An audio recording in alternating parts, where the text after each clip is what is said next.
I'm Heather Eggleston. Welcome back to the Deep End. Today is all about energy.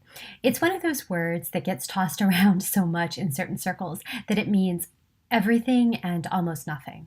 So let's dive into the deep end. Where does the word actually come from? Spoiler alert, it's Greek via Aristotle's physics. And how do certain schools of thought view it? How is it used in physics, in yoga, in traditional Chinese medicine, in homeopathic thought, which incorporates the alchemical branch of Western philosophy, mesmerism, and how does that reconcile in current New Age usage? Can we get to a working definition of energy? And then, and it's an extension from that, how about the energies? First, since we're playing in the metaphysical realms here, we need a working definition of metaphysics.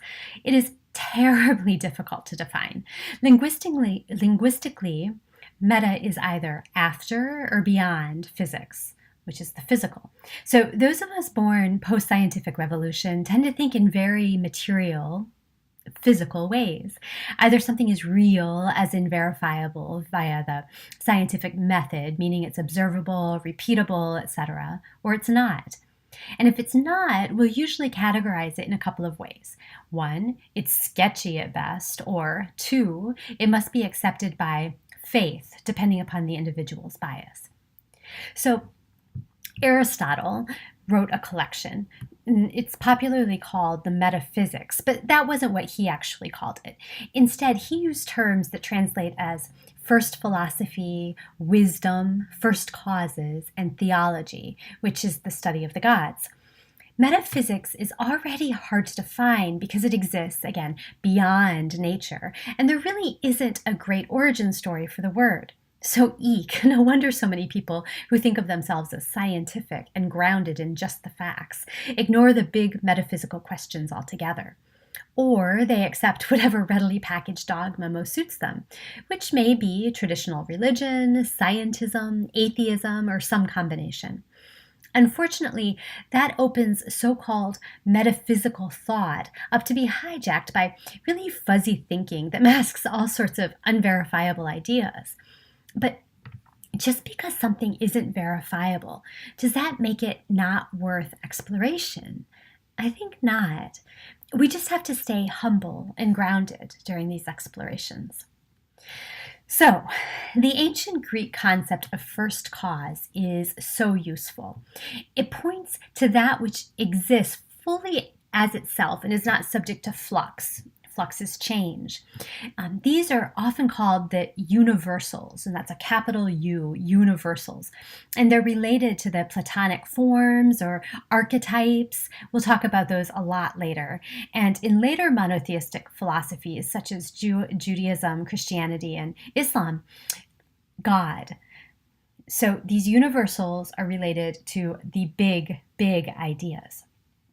There's a lot of argument about what constitutes a universal, but they are things that exist completely unto themselves and, again, are not subject to change or flux. The metaphysical points to that which is universals, rather than that which is becoming, which is natural. And perhaps, in a causal way, it exists outside of process.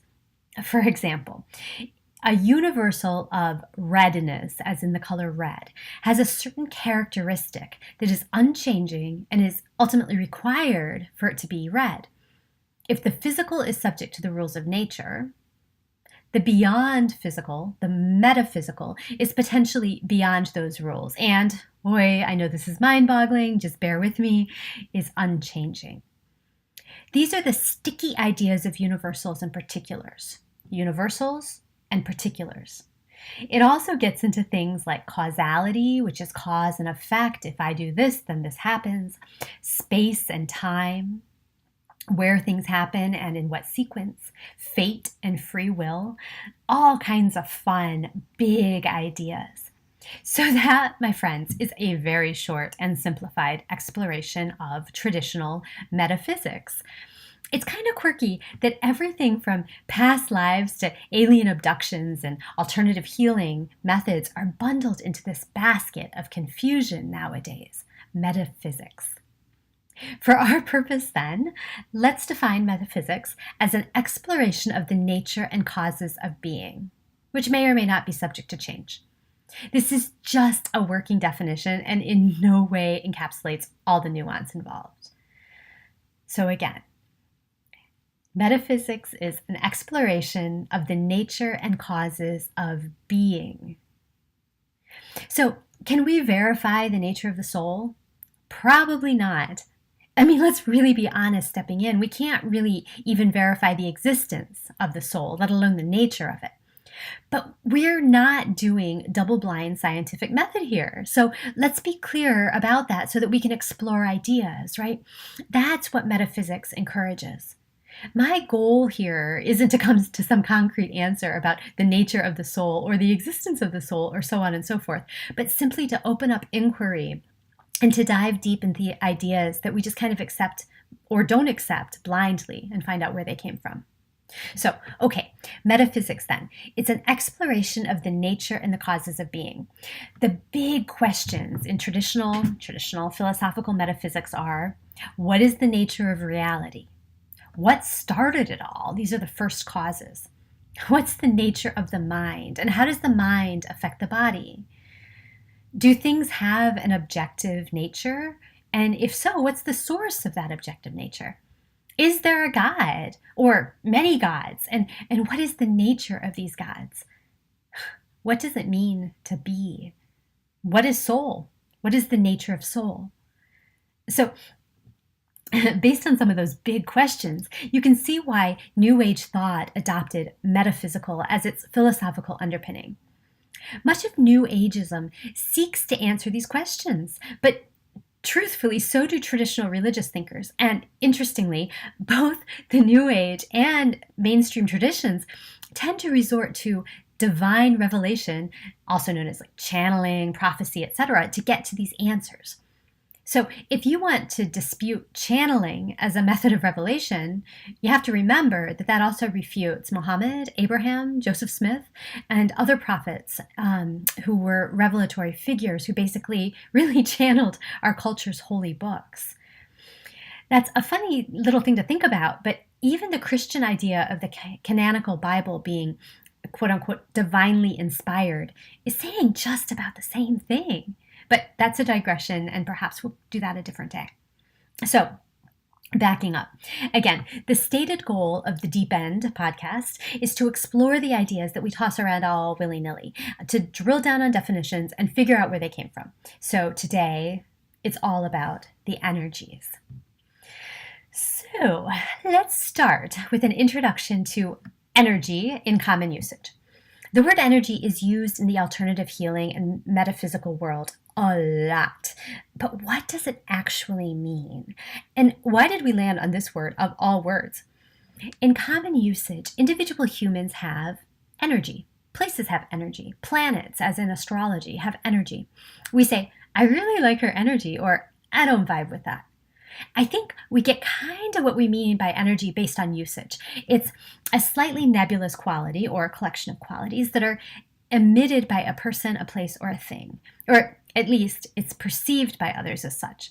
So in common usage, one person might have a bright energy and another may feel murky or heavy. The planet Venus, associated with the goddess of love, is said to be loving and sparkling energy, while Mars, the god of war, is intense and red energy. These are categories of being that we, human beings, perceive. So think about house hunting. One house may make us feel giggly and light and happy, and another place may make us want to run for our lives, just because of their, dare we use the word, essence. Or, perhaps more accurately, the way that their essence interacts with our perceptive faculties. For a word we use so often, it really is confusing. So, let's take a dive into the deep end. First, the linguistic roots are from the Greek, energeia. It is often defined as actuality. Aristotle defines it as being at work, quote unquote, being at work. In Aristotle, simple existence implies a beingness, which is the essence of being. To quote a common truism, it is what it is. But it also contains potentiality so that it's both what it is and what it's becoming. It is a cool trick, a noun and a verb. It is the thing and the process. It's the particle and the wave. It's how the being maintains itself until it ceases to exist. Energeia also includes what we think of as so-called states of being. So pleasure and happiness are states that belong to the human. Movement, kinesis, is another form of energeia. So telos, then, is another, which denotes completion or purpose. So here you can find already shades of find your purpose or follow your bliss found in this concept. So Aristotle then made up another term that's translated as potentiality, which seems to include energeia, this being at work, but it's in its complete perfection. This offers a template for the universal, remember the big stuff, beyond the particular. So perhaps this could even include the soul, but we'll save that for another day. Within this construct, energy is a complex whole of moving and static parts that is definitional to the being in question. It maintains, by its very nature, the beingness of the object. Okay, I know that's a handful. It's all right. We'll get there. So, following Aristotle's original definitions, we have later thinkers further defining energeia. So, Polybius uses clarity and vividness as qualities that exist within beingness, that they exist as part of a particular energeia. Plotinus, who's one of the great Neoplatonic thinkers, he conceived of, or he cataloged, the monad, which is the one, the good. And then from this big one good, it emanates to the intellect, which is nous, or God, or the demiurge, which is a more specific God. So you have the one, and then you're coming down into specificity, where you have the intellect. And then that emanates out further to psyche, which means soul, which is then energeia. So here we have psyche or soul as energeia, right? So it actualizes its thoughts into form, into materiality. So for him, in the Neoplatonic school, spoiler alert, I like the Neoplatonists. So even though I'm not specifically one, I really, really do enjoy them.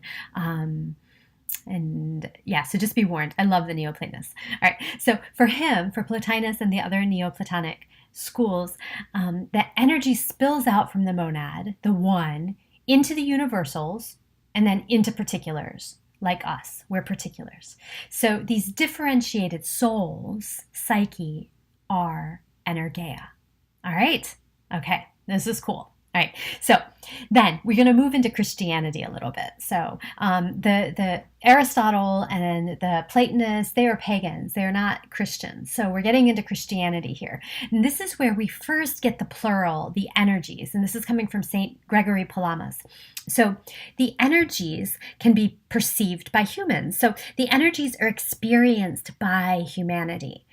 In contrast, essence, or ousia, is outside of normal human understanding. We can perceive the energies, but we cannot perceive essence itself. All right? We can perceive the energies of God, but we cannot perceive the essence of God. Or we can perceive the energies of differentiated souls, meaning the souls of other people, but we cannot perceive the essence of those other people. All right, this is kind of a big deal because this is where we start getting into, well, I mean, we already are for sure, but to where New Ageism and metaphysics, as we think of it contemporaneously, talks about the energies, and we're really starting to get some line up here. All right, so we as human beings can perceive the energies of others, but we cannot perceive their very essence. All right, so let's fast forward to Leibniz.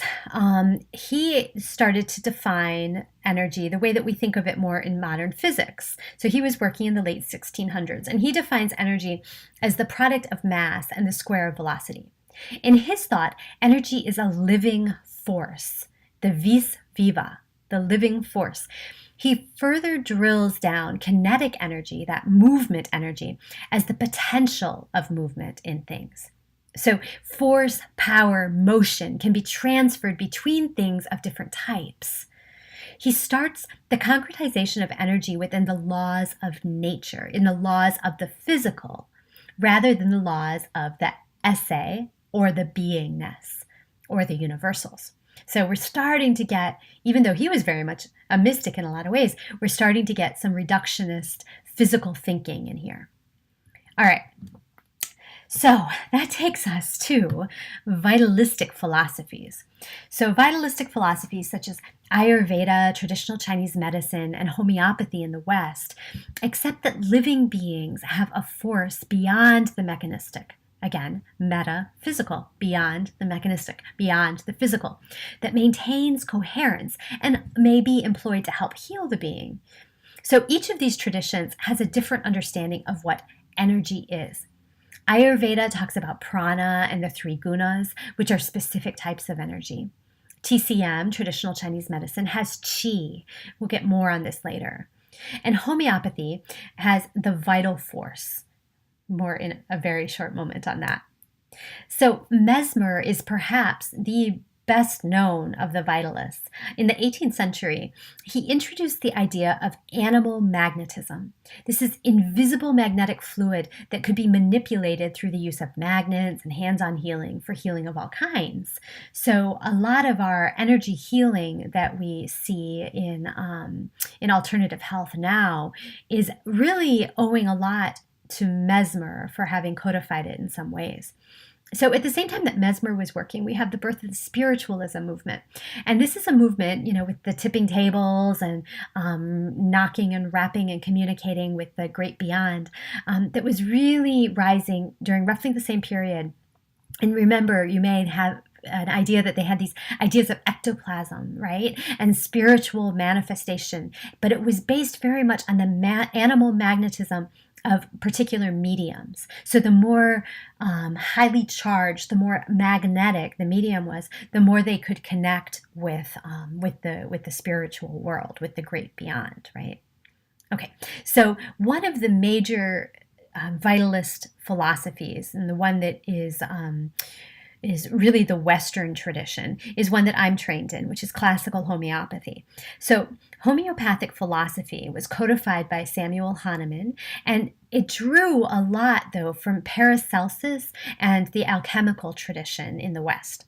So in classical Hahnemannian philosophy, which is what I practice, the vital force, that is the term, the vital force is the unintelligent brute force that governs all the functions of the living being. It is, though, subject to mistunement. So if you think about a piano that's out of tune, it may be going la-di-da-di-da-di-da and then ding, and the human body or anybody, any living being can do that. That mistunement can happen through genetics, which is called miasm. It can happen through trauma. It can happen through contagion and any kind of disease process. So this vital force is not, I repeat, is not the soul itself, but it is the force that keeps us alive. And it promotes homeostasis, which is the balance within the person, the balance of all the systems within the person. So when it's functioning properly, we are free to aspect our esse, our essence, and better fulfill our telos, which is our purpose. So the stated purpose of homeopathy is to free the individual to their purpose. This is very much in alignment with what Aristotle was talking about when he was talking about energeia, right? And he was talking about telos as being the fulfillment of somebody's purpose. That's what we're playing with in homeopathy. So weirdly enough, it seems that current common usage is pretty darn close to the original philosophical ideas. When we talk about someone's energy, we're talking about the qualities which we can perceive about them as beings at work. We, human particulars that we are, cannot perceive their ousia or their essence or their esse, but we can perceive their energeia, which is both them as actual beings and them as potential beings in process. Now, when we talk about more specific categories of energy used in energy medicine of different kinds, it's important to drill it down a little bit more. In order to do that, I'll look at the use of energy in traditional Chinese medicine with a practicing acupuncturist. We'll chat with a practitioner and teacher of yoga for a deeper understanding of prana and the gunas in yoga. And I'll dive a little deeper into homeopathic understanding of energy and into the energy that's commonly used in Reiki and other types of energy healing. So we will continue next time into our dive in the deep end of the energies. Thank you for joining me. See you next time.